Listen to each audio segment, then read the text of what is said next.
ಟಿವಿಗೆ ಸ್ವಾಗತ. ಇದು ಧಮನಿತರ ಧ್ವನಿ. ಕಲಬುರಗಿ ಜಿಲ್ಲೆಯ ಆಳಂದ ತಾಲೂಕಿನ ಸರ್ಕಾರಿ ಕನ್ನಡ ಹಾಗೂ ಉರ್ದು ಪ್ರಾಥಮಿಕ ಶಾಲೆಗಳಲ್ಲಿ 10ನೇ ವಿಶ್ವ ಯೋಗ ದಿನಾಚರಣೆ ಅತ್ಯಂತ ಅದ್ದೂರಿಯಾಗಿ ಅರ್ಥಪೂರ್ಣವಾಗಿ ಆಚರಿಸಲಾಯಿತು. ನಾವು ನಮ್ಮ ಬದುಕಿನಲ್ಲಿ ಹತ್ತಾರು ಒತ್ತಡಗಳನ್ನು, ಸಮಸ್ಯೆಗಳನ್ನು, ಸಂಕಷ್ಟಗಳನ್ನು ಎದುರಿಸುತ್ತಿದ್ದೇವೆ. ದಿನೇ 24 ಗಂಟೆಯಲ್ಲಿ 1 ಗಂಟೆ ಮಾತ್ರ ಯೋಗ ಮಾಡಿದರೆ ಆ ಎಲ್ಲ ಸಮಸ್ಯೆಗಳಿಗೆ ನಾವು ಪರಿಹಾರ ಕಂಡುಕೊಳ್ಳಬಹುದು ಎಂದು ಅಂಬೇವಾಡ ಕನ್ನಡ ಪ್ರಾಥಮಿಕ ಶಾಲೆ ಜಿಪಿಟಿ ಶಿಕ್ಷಕರಾಗಿರುವ ಶ್ರೀ ಬಸನಗೌಡ್ ಮಾಲೆಪಾಟೀಲ್ ಅವರು ಯೋಗದ ಮಹತ್ವ ಮತ್ತು ಉಪಯೋಗಗಳ ಬಗ್ಗೆ ವಿವರವಾಗಿ ವಿವರಿಸಿದರು. ಕಾರ್ಯಕ್ರಮದಲ್ಲಿ ಅತಿಥಿ ಶಿಕ್ಷಕರಾಗಿ ಶ್ರೀ ಅಂಬರೀಶ್ ಪೂಜಾರಿ, ಶ್ರೀ ಶರೀಫ್ ಭಾಗವಾನ್ ಮಾತನಾಡಿದರು.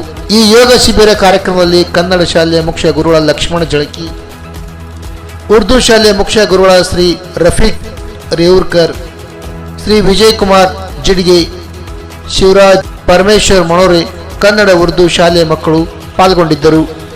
ವರದಿ ಬೈಲಿ ಟಿವಿ ನ್ಯೂಸ್ ಆಳಂದ್.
ಇದೇ ತರ ಹೆಚ್ಚಿನ ಸುದ್ದಿಗಾಗಿ ನೋಡ್ತಾ ಇರಿ ಬಯಲು ಟಿವಿ ನ್ಯೂಸ್.